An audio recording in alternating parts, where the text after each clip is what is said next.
আসসালামু আলাইকুম ওরহমতুল্লাহি ওবারাকাতুহু। আরো একটি গুরুত্বপূর্ণ অঙ্ক নিয়ে তোমাদের সামনে হাজির হলাম। এখন আমি আলোচনা করব পিডিএফ সাজেশনের প্রবলেম 10। প্রশ্নে বলা হয়েছে south east bank limited page 12.5% interest on deposit which is compounded quarterly. অর্থাৎ সাউথ ইস্ট ব্যাংক লিমিটেড 12.5% সুদে বা মুনাফায় 4 বার কিস্তিতে কিছু টাকা রাখলো। ইফ যদি টাকা 1 লাখ ইজ ডিপোজিট টুডে, আজ যদি 1 লাখ টাকা রাখা হয়, when it will be double, তাহলে তা কত বছরে ডবল হবে বা দ্বিগুণ হবে, এটা আমাদেরকে বের করতে হবে। তো প্রথমত আমরা লিখে নেব এখানে কি কি মান দেওয়া আছে। হেয়ার এখানে দেওয়া আছে কত পার্সেন্ট ইন্টারেস্ট, 12.5%। আমরা জানি ইন্টারেস্টকে ছোট হাতের আই বা ছোট হাতের আর দ্বারা প্রকাশ করা হয়। 12.5%, অর্থাৎ এটাকে যদি আমরা টাকায় নিয়ে আসি তাহলে 100 দ্বারা ভাগ করতে হবে 12.5কে। তাহলে কত হবে? 0.125 হবে। তারপরে যদি আমরা দেখি এখানে বলা হয়েছে কোয়ার্টারলি। কোয়ার্টারলি মানে কয়বার কিস্তি দিতে হবে? 4 বার। কতবার? 4 বার কিস্তি দিতে হবে। এটা হচ্ছে এম এর মান। অর্থাৎ তুমি মনে করো ব্যাংক থেকে কিছু টাকা ঋণ নিয়েছো,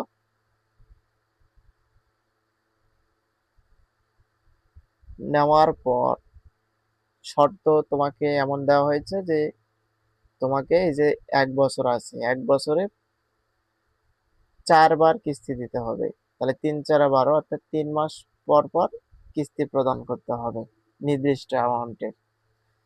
তাহলে এটা হচ্ছে এম এর মান 4।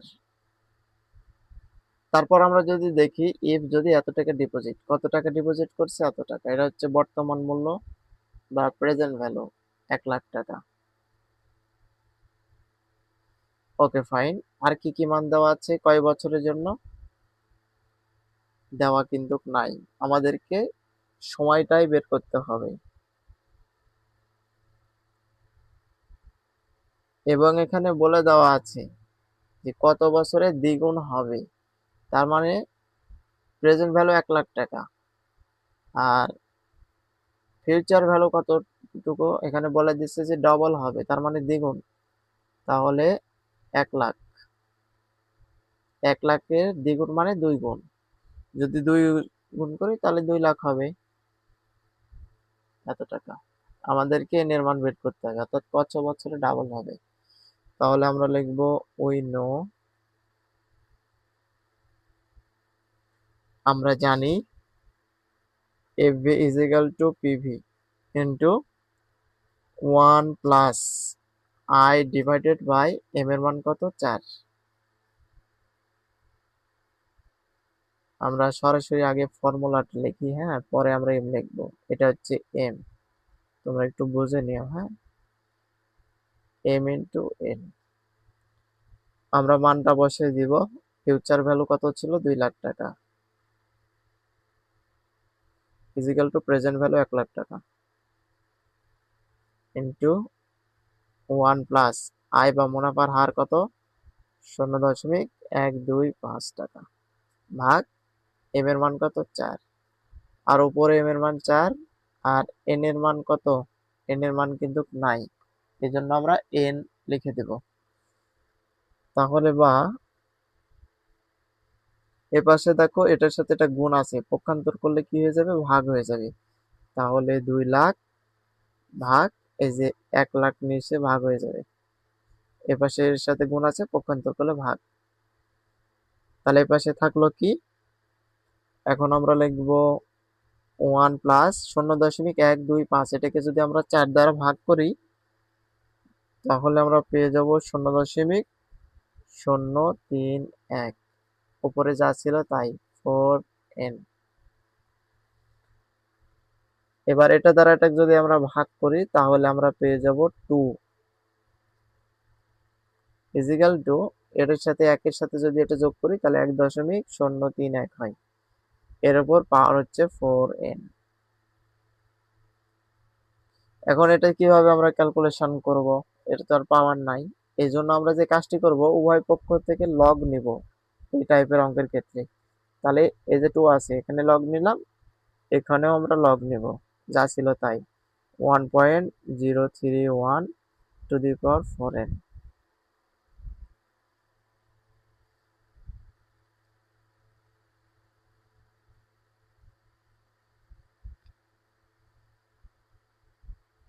এখন আমরা যে কাজটি করব মূলত, এখানে যা ছিল তাই, লগ 2। আর আমরা জানি যে লগের ওপর, মানে লগের মাথার ওপর যেটা থাকে পাওয়ার, এটা লগের সামনে আসে। আবার বলতেছি, লগের পাওয়ার বা মাথার উপর যেটা থাকে এটা হচ্ছে লগের সামনে আসে। তাহলে এই যে 4n, এটা লগের সামনে আসলো, ইন্টু লগ, তারপর যা ছিল তাই, 1.031। এখন আমাদেরকে তো এই মানটাই বের করতে হবে, কাজেই আমরা এটা ব্যস্ত অনুপাত করব, মানে এই পক্ষটা এই সমান সমান এর পাশে নিয়ে আসবো, এই পক্ষটা ওই পাশে নিয়ে যাব। তাহলে 4n log 1.031 is equal to log 2।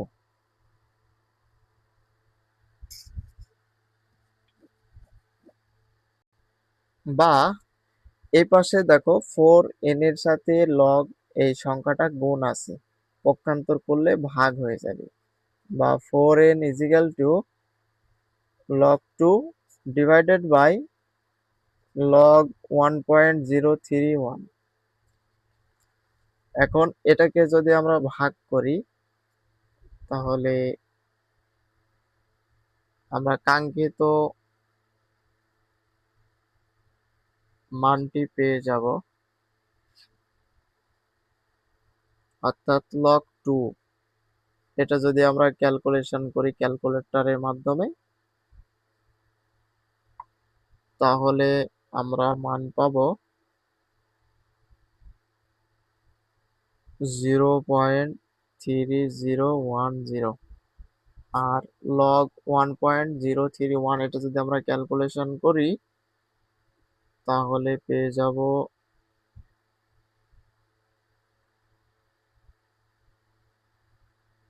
0.0133।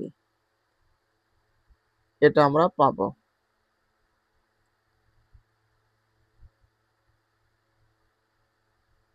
এবার লক্ষ্য করো, এটাও n এর সাথে গুণ আছে, পক্ষান্তর করলে ভাগ হয়ে যাবে। ভাগ মানে নিচে যেটা আছে এটার সাথে 4 গুণ হবে আর কি।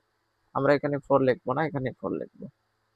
Okay fine. এটার সাথে যদি এটা আমরা গুণ দিই তাহলে এখানে এখানে উপরে যা ছিল তাই থাকবে, 3010।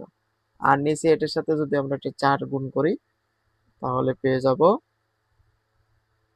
0.0532। আমরা এটাকে যদি ভাগ করি তাহলে n এর মান পেয়ে যাব,